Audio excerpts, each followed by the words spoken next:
الله الله على الهادي صلى الله الله لا إله إلا الله الله الله.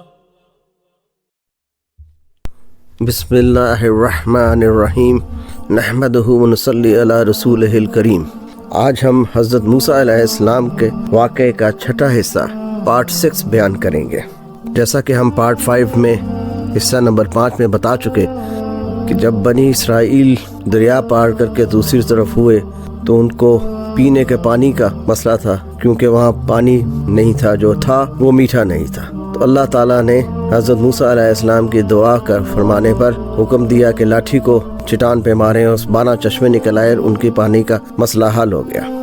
اب انہوں نے کہا، جس کا ذکر پہلے بھی ہو چکا، کہ ہمیں بہت گرمی لگتی ہے کیونکہ یہاں پہ سایہ بھی کوئی نہیں، تو یہ ہمارے لیے بڑی مشکل ہے. تو اللہ تعالیٰ نے ان کے اوپر بادلوں کا سایہ کا فرما دیا. اس کے بعد بنی اسرائیل پر اللہ تعالیٰ نے ایک اور بڑا انعام فرمایا کہ ان پر آسمان سے من و سلوہ اتارا گیا، کیونکہ یہاں پہ کھیتی باڑی کا کوئی انتظام نہیں تھا. اور یہ کہا جاتا ہے کہ صبح کے وقت ان کے گھروں پر نازل ہو جاتا تھا. اگر وہ مقدار میں زیادہ لیتے تو وہ خراب ہو جاتا، اس لیے کہ وہ اگلی صبح تک کے لیے ہی ہوتا تھا، اسی دن کے لیے. اگر وہ تھوڑی تعداد میں لیتے تو ان کی ضرورت کے لیے کافی ہوتا. یہ سفید اور میٹھا ہوتا، جس کو علماء کرام آج کل کی آئس کریم سے تشبیہ دیتے ہیں. اس طرح پرندے آ جاتے جن کو آسانی سے وہ پکڑتے اور پکا لیتے. کہا جاتا ہے کہ یہ الگ وقت میں نازل ہوتا، یعنی ایک چیز اگر صبح کے وقت نازل ہوئی تو دوسری چیز شام کے وقت نازل ہوتی. یہ جو میٹھا نازل ہوتا تھا اسے من کہا جاتا ہے، اور جو پرندے آتے تھے ان کو سلوہ کہا جاتا ہے. اور یہ غول کے غول آتے تھے جنہیں بآسانی ذبح کر کے کھا جاتے. جیسا کہ پہلے ذکر ہوا، انہیں من و سلوہ کو اگلے دنوں تک بچا کے رکھنے سے روکا گیا تھا، یعنی اسے اسی وقت کھانا تھا، اس کو بچا کے رکھنے کی اجازت نہ تھی. اور فرمایا کہ اللہ تعالیٰ ہر روز انتظام کیا کرے گا، یعنی تازہ کھانے کا انتظام تھا.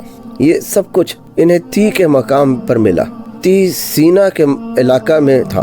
ان انعامات پر بجائے شکر ادا کرنے کے انہوں نے موسیٰ علیہ السلام سے کہا کہ ہم ایک ہی قسم کا کھانا نہیں کھا سکتے، ہم ایک ہی قسم کا کھانا کھا کھا کے تنگ آ گئے ہیں. اور انہوں نے زمینی پیداوار کا مطالبہ کر دیا، جیسا کہ ساگ، گندم، دال، پیاز وغیرہ. حضرت موسیٰ علیہ السلام نے انہیں ڈانٹا کہ تم اعلیٰ کے مقابلے میں ادنا چیز کا مطالبہ کرتے ہو، اس کے لیے تمہیں شہر میں جانا پڑے گا. شہر میں جاؤ اور تمہیں وہاں تمہاری خواہش کی چیزیں مل جائیں گی، پر وہاں میں تمہاری کوئی بات نہ سنوں گا، نہ ہی تمہاری کوئی خواہش پوری ہوگی. اللہ تعالیٰ نے پھر بھی توبہ کرنے والوں کو معافی کا اعلان فرمایا. جو لوگ ان میں سے توبہ کریں ان کے لیے معافی ہے. اس کا ذکر سورہ بقرہ میں ہے. اب اتنی بڑی قوم کے لیے قوانین کی ضرورت تھی، ورنہ وہ قوم بھٹک جاتی. اس لیے اللہ تعالیٰ نے حضرت موسیٰ علیہ السلام کو کوہ طور پر بلایا. اللہ تعالیٰ کا حضرت موسیٰ علیہ السلام سے یہ وعدہ بھی تھا کہ جب غلامی سے نجات ملے گی تو شریعت عطا کی جائے گی. اللہ تعالیٰ نے حضرت موسیٰ علیہ السلام کو 30 دن کے لیے کوہ طور پر بلایا. حضرت عباس رضی اللہ تعالیٰ عنہ سے مروی ہے کہ یہ ذیقعد اور ذی الحج کی راتیں تھیں. جب 30 دن کی میعاد پوری ہوئی تو حضرت موسیٰ علیہ السلام نے ایک درخت کا چھلکا چبایا تاکہ منہ سے بو نہ آئے، تو اللہ نے 10 دن اور بڑھا دیے. اس طرح 40 دن پورے ہوئے. آپ علیہ السلام نے کچھ نہ کھایا اور روزہ کی حالت میں رہے. جاتے ہوئے حضرت موسیٰ علیہ السلام نے حضرت ہارون علیہ السلام کو اپنا نائب مقرر فرمایا. ان واقعات کا ذکر سورہ اعراف میں آیات نمبر 142 تا 144 میں ہے. حضرت موسیٰ علیہ السلام نے اس دوران اللہ تعالیٰ سے کلام بھی فرمایا پردہ کے پیچھے سے، اور سرگوشیاں بھی فرمائیں، یہ بھی پردہ کے پیچھے سے. اور اللہ تعالیٰ نے حضرت موسیٰ علیہ السلام کو بہت اونچا رتبہ عطا فرمایا. اس موقع پر حضرت موسیٰ علیہ السلام نے اللہ تعالیٰ سے دیدار کی درخواست کی. اللہ تعالیٰ نے فرمایا کہ تم مجھے ہرگز نہیں دیکھ سکتے. اللہ تعالیٰ نے پہاڑ کی طرف دیکھنے کا کہا اور کہا اس پر میں اپنی تجلی ڈالوں گا اگر یہ برداشت کر سکے. جب اللہ تعالیٰ نے اس پہاڑ پر اپنی تجلی ڈالی تو پہاڑ ریزہ ریزہ ہو گیا اور حضرت موسیٰ علیہ السلام بے ہوش ہو کر گر پڑے. ایک حدیث کا مفہوم اس طرح ہے کہ اللہ کا نور ایسا ہے کہ اگر وہ اپنے نور سے پردہ اٹھا لے تو ہر چیز جل کر خاک ہو جائے. حضرت ابن عباس رضی اللہ تعالیٰ عنہ فرماتے ہیں یہ تجلی صرف چھنگلی یا چھوٹی انگلی کے ایک پور کے برابر تھی اور اس سے پہاڑ ریزہ ریزہ ہو گیا اور آپ علیہ السلام بے ہوش ہو کر گر پڑے۔ جب آپ علیہ السلام بے ہوشی سے ہوش میں آئے تو حضرت موسیٰ علیہ السلام نے اللہ تعالیٰ سے فرمایا، اے اللہ تو پاک ہے اور اللہ تعالیٰ اتنا عظیم اور جلیل ہے کہ اسے کوئی نہیں دیکھ سکتا، اور اللہ کے حضور توبہ فرمائی۔ ایک حدیث پاک کا مفہوم اس طرح ہے جو کہ بخاری شریف میں ہے۔ ابو سعید خدری رضی اللہ تعالیٰ عنہ سے روایت ہے کہ رسول اللہ صلی اللہ علیہ وآلہ وسلم نے فرمایا، مجھے انبیاء کرام کے درمیان فضیلت نہ دو، کیونکہ لوگ قیامت کے دن بے ہوش ہو جائیں گے تو میں سب سے پہلے ہوش میں آؤں گا، تو میں دیکھوں گا کہ موسیٰ علیہ السلام عرش کا پایا پکڑے ہوئے ہیں۔ میں نہیں جانتا کہ وہ مجھ سے پہلے ہوش میں آ گئے یا وہ طور پہاڑ کے پاس بے ہوش ہونے کے سبب اب بے ہوش ہی نہیں ہوئے۔ یہ بات آپ حضرت محمد صلی اللہ علیہ وآلہ وسلم نے ازرہ انکساری فرمائی۔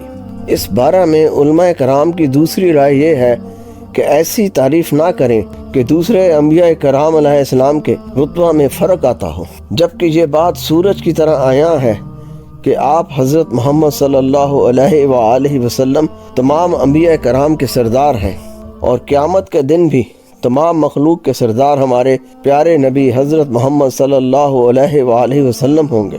اور واقعہ اسراء اور معراج میں بھی ہمارے آخری نبی حضرت محمد صلی اللہ علیہ وآلہ وسلم نے تمام انبیاء کرام علیہ السلام کی امامت کروائی۔ اور اب ہم حضرت موسیٰ علیہ السلام کے واقعے کی طرف پلٹتے ہیں۔ اللہ تعالیٰ نے حضرت موسیٰ علیہ السلام کو تختیاں بھی عطا فرمائیں۔ یہ تورات تھی جو کہ نفیس جوہر سے بنائی گئی، اور تورات میں ہے کہ اللہ تعالیٰ نے خود اپنے ہاتھ سے ان پر لکھا تھا۔ اس میں تمام حلال اور حرام کی تفصیل بھی موجود ہے۔